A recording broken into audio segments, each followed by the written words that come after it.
Hey guys, what is going on? Troy here at Mountain Man Treasure. And today it's a little bit different, well, a lot bit of a different video. We're going to talk about an American hero and how I sort of accidentally came into possession of some of his history. And we're going to talk about it. And then we've got to talk about what do I do with it? Mountain Man, Mountain Man. Treasures. So welcome into the channel, guys. My name is Troy. I'm a reseller in Montana. And so that means I go to garage sales and estate sales, sometimes thrift stores or, wherever. I buy stuff and then sell it again. That's how I make money, and that's how we save things out of the landfill. We get things into the hands of collectors, things that other people see no value in and others do. I'm the intermediary, right? I get it to them. And, really a part of this job is saving, I've said before, little bits of history. Now, a lot of times it's little bits of, you get a Transformers figure, and that's some of your personal history. Like, I remember watching that show. I remember getting this toy for Christmas when I was a kid. Now it sits on my shelf and it brings me back to that time, and I can remember that. That's a little piece of history, right? Well, now I've got in my possession some real history. So a lady came into the shop where I have a booth, and I work there a couple times a week. And she had a large box of old newspapers that I told her I wasn't particularly interested in. She was looking to sell some stuff. People come in pretty regularly wanting to sell things. And then she had a shoebox that was filled with what I thought was just sort of miscellaneous ephemera. And so I ended up purchasing that from her. I wish I would have maybe looked a little bit in it before I bought it, or at least looked a little bit more closely. I would have maybe realized what I was buying and been able to ask some more questions, because I do have questions now. But yeah, we came into possession of something that is well worth saving. It is definitely, like I said, a piece of real history, and now we've got to figure out what to do with it. Let's go. I've got it here in my kitchen on the table. Let's go look at it. All right, so spread out here on the kitchen table a little bit. What was in the box, and it took me a little bit of looking. And initially it was, hey, what did I just buy? And then it quickly became a history lesson, and I was looking quite late into the night, and then finally decided I got to go to bed about 2 in the morning, and then got up and started reading more. So when she came in, she had a box of newspapers. I wasn't particularly interested in those, but she also had this stuff and in this shoebox back here, and this is what I saw sitting at top. Okay, so initially I thought I was buying just a box of ephemera. And I thought maybe we'll do a whatnot show on this. This is pretty cool. This is November 1926. This is the Army-Navy game.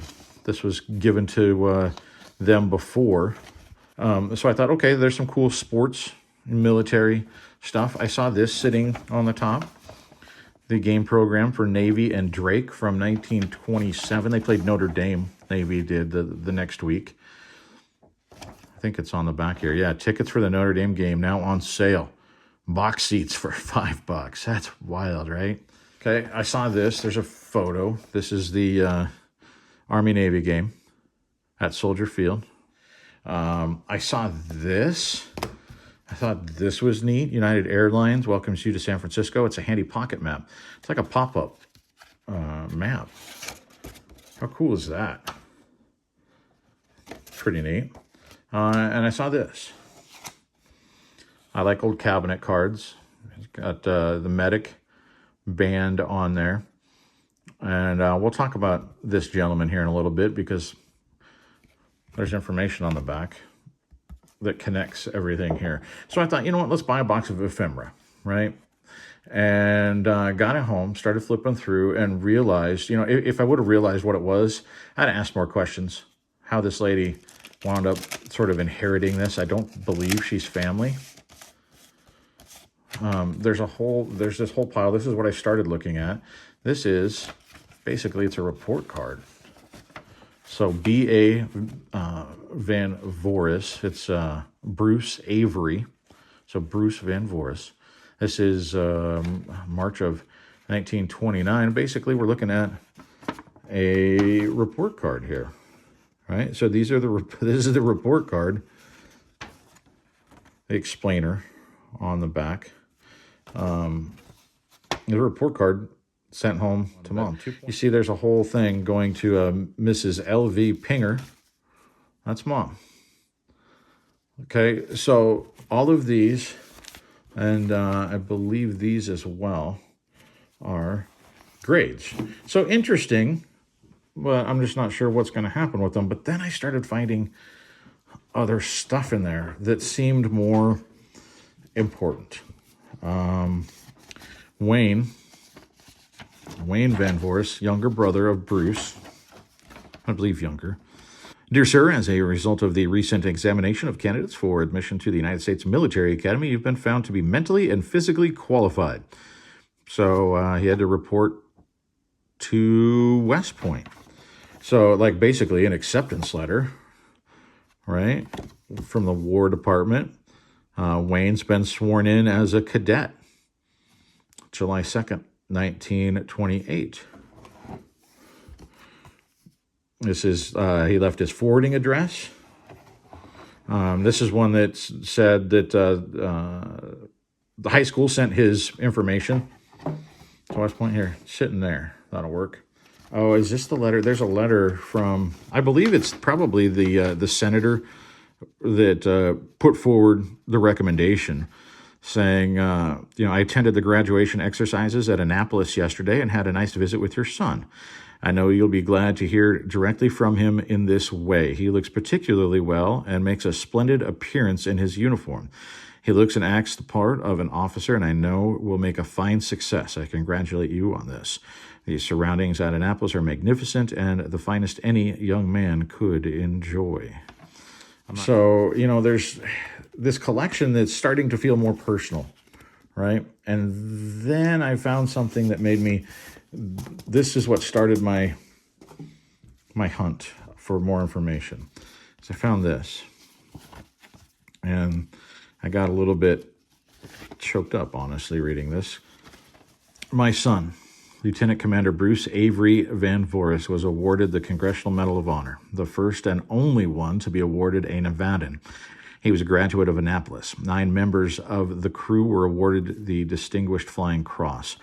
Surely their devotion to their duty and their country should be held worthy of burial in Arlington, as they doubtless saved countless lives through the destruction of Japanese installations of radio, seaplane base, and several airplanes. My son had once stated to me, when we were driving past Arlington, that it was his wish to be buried there. I do not want to fail my son, and he did not falter in his duty, hence this request. I had only 2 children, my 2 sons, and they both sacrificed their lives in the Pacific. The younger one, USA Air Corps, rests in Manila after death in a Japanese prison camp. Surely it is not too much to ask favorable consideration of my request that the group burial be made in Arlington National Cemetery. It's hard to read, honestly. This is from Mom, Mrs. Pinger in Fallon, Nevada. Yeah, so that was like, wow, why is this in here? Why do I have this? Why was this packed away? I started researching a little bit into just who this man was. He was a hero, and it's time for us to figure out what to do with this. But let's read about Bruce. In July 1942, he was promoted to lieutenant commander. Soon after, he requested combat duty in the South Pacific after learning that his younger brother, Army First Lieutenant Wayne Van Voorhis, was missing in action in the Philippines. I found a photo of Wayne. Let's just talk about him now. He actually survived the death march, and they discovered later died in a prisoner of war camp of malaria. In 1943, dispatched to the Solomon Islands. The Allies had regained control of much of the archipelago from the Japanese and were hoping to regain control of the Philippines as well. Then July 6th, 1943.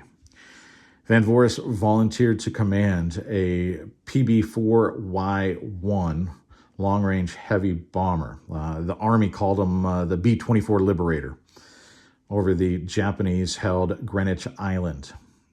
It was an urgent reconnaissance and bombing mission to attack before the enemy could strike first. Van Voorhis knew it would be perilous, but he accepted the mission anyway. He and 10 other men took off in the middle of the night on a 700-mile journey across the Pacific without an escort or other military support. So just a bomber without any fighters. The ride was arduous. The winds were treacherous. Visibility was low and the terrain itself was tough to navigate, but they made it just in time for the real struggle to begin. As the bomber flew over an island lagoon, it encountered fierce anti-aircraft fire and was quickly pursued by enemy fighters. Van Voorhis and his crew weren't deterred. Despite being forced to fly lower and lower, he made 6 bombing runs over several Japanese ground installations. They were able to destroy a radio station, anti-aircraft guns, and other vital targets with bombs and machine gun fire. Van Voorhis's crew took out 1 enemy fighter craft in the air and strafed 3 more seaplanes in the lagoon. Those seaplanes were actually being used. They were taking off and strafing beaches and killing servicemen on beaches in surprise attacks. On his very last bombing run, Van Voorhis made sure he was low enough to successfully hit his target. In doing so, though, the bomber itself got caught in the blast. That's what they assume. There's a chance it was shot down by enemy aircraft or by anti-aircraft fire. The plane crashed into the lagoon. All of the crew died. But their mission was a success, and it contributed to the Allied offensive that eventually drove the Japanese from much of the South Pacific. He was posthumously promoted to commander on August 1st of 1946. His wife accepted the Medal of Honor on his behalf from Navy Secretary James Forstall during a ceremony in D.C. The other members of his aircrew also honored 9 of them the Distinguished Flying Cross. The 10th earned the Navy Cross.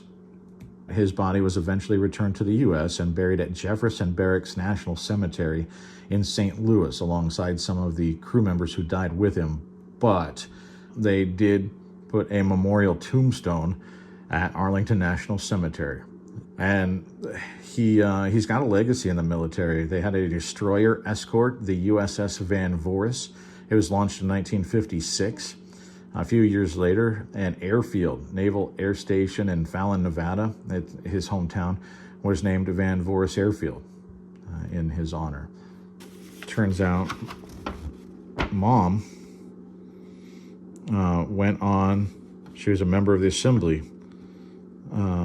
She went into politics, and she was elected, and she won. So really cool. There's actually some blank. This is a sample ballot from the general election 1928 for Churchill County, Nevada. This was Bruce and Wayne's father.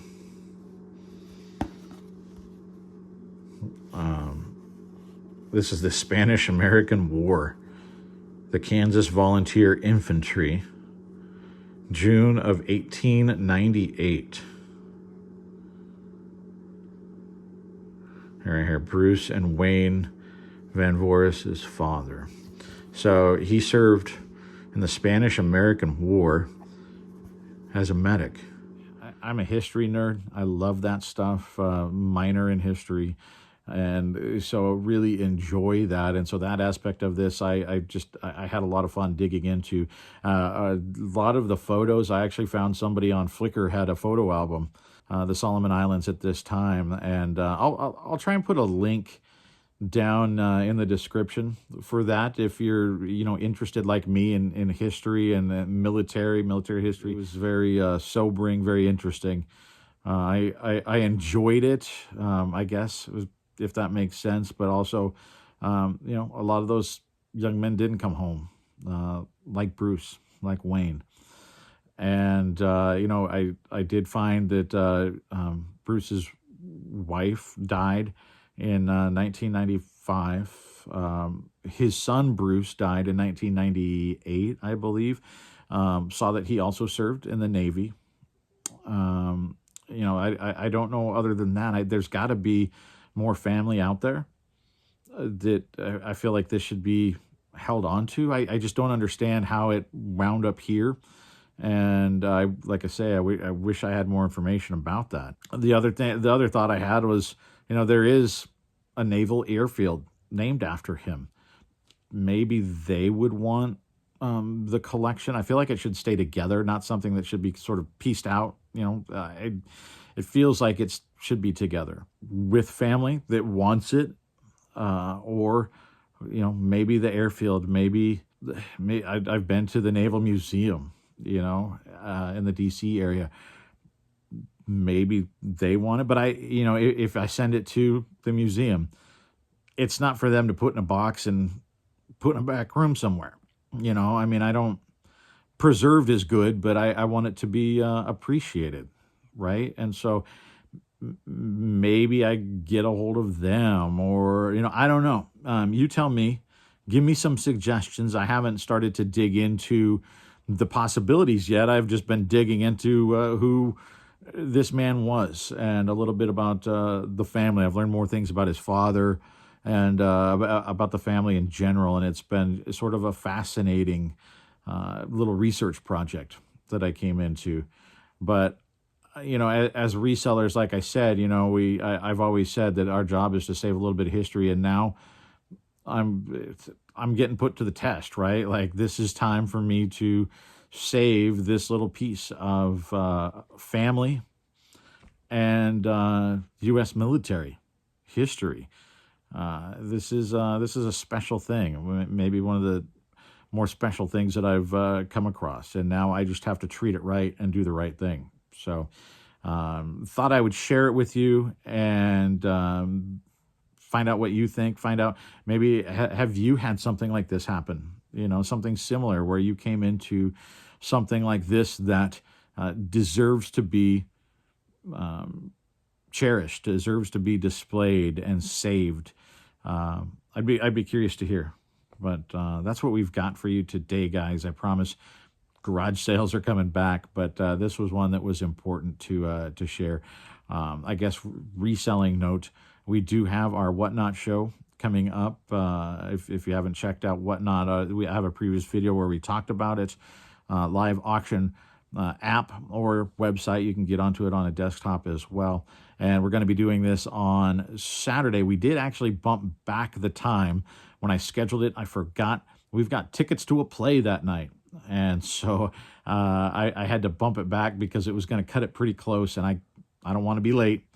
And so we did bump it back. It's going to be at 7 p.m. Eastern on Saturday the 26th. The information about following us on Whatnot is down in the description as well. So thank you. I appreciate you. And we'll see you next time.